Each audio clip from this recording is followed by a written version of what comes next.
My name is Elena Cross, and this is the story I swore I would never tell aloud, but silence has been choking me for years, so tonight I speak with the weight of ghosts pressing against my ribs. I was once an ordinary woman, a daughter, a friend, someone who believed in rules and law and order, but I learned the cruel truth that rules are written to protect the powerful and silence the broken. The city I live in thrives on glass towers and dark alleys, a place where wealth sparkles like poisoned jewels while despair hides in shadows no light ever touches. I tried to belong to its rhythm, I tried to believe that hard work and kindness would carry me through, but every street I walked whispered another warning that good people are disposable. My story begins with blood on the pavement, but not mine, not yet. It was my brother, Daniel, the only family I had left, who was taken from me one rain-slicked night outside a corner store where the neon buzzed like a dying star. The reports said it was a robbery gone wrong, that he resisted and paid the price, but I knew the truth was tangled deeper than cheap excuses. I knew because I had seen the way men in tailored suits watched him weeks before, the way a black car lingered outside his work as if memorizing his every movement. Daniel was not rich, not important to most, but he was a witness to something, a small spark of truth that could have burned a greedy empire, and so they smothered him.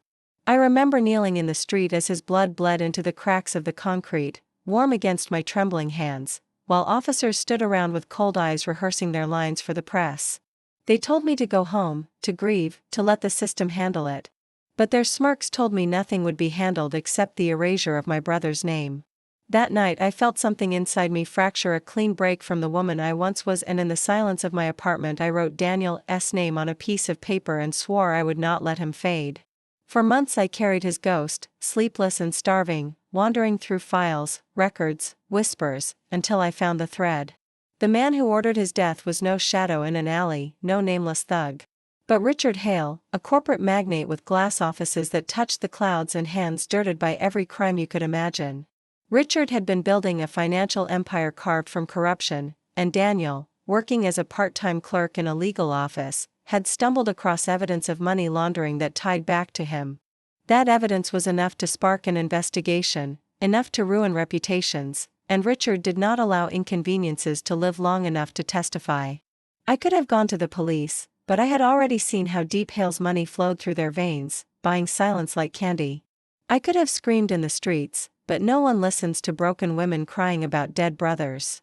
So I chose another path, a darker one, one carved in blood and shadow.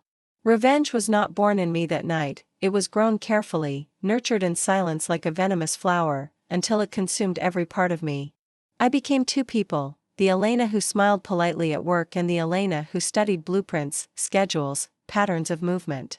I learned the guards at Hale's tower changed shifts at midnight. I learned his private car parked underground in a garage monitored by cameras with blind spots if you walked low and quick. I learned the names of his assistants, the codes to his elevators, the routes he favored when avoiding public eyes.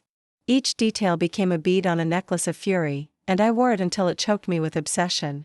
There were nights I almost gave up, nights I whispered to Daniel's memory that I was not strong enough, that I was breaking apart. But then I would remember the sound of the officers laughing near his body and my resolve sharpened again. I trained my body quietly, pushing myself to run further, lift heavier, fight harder, because when the time came I could not fail. I gathered tools, nothing that could be traced, nothing expensive, just a knife sharpened to a cruel edge, gloves, a burner phone, a plan.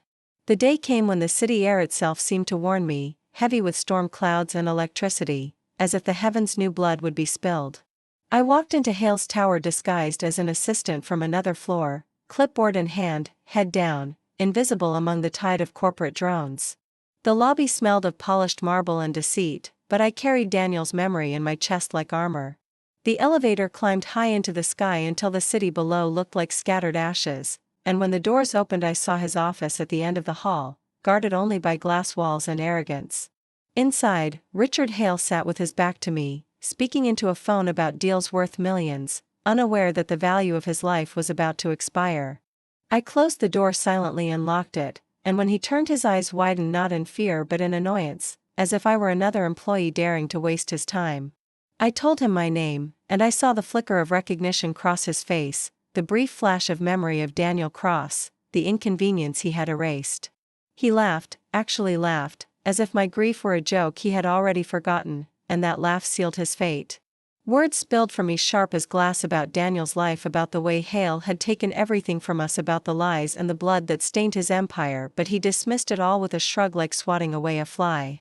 That was when I moved, the knife flashing in the dim office light, driving into flesh that had never known consequence. His shout was muffled by my rage, his hands clawed at me, but I was stronger, fueled by years of grief forged into steel.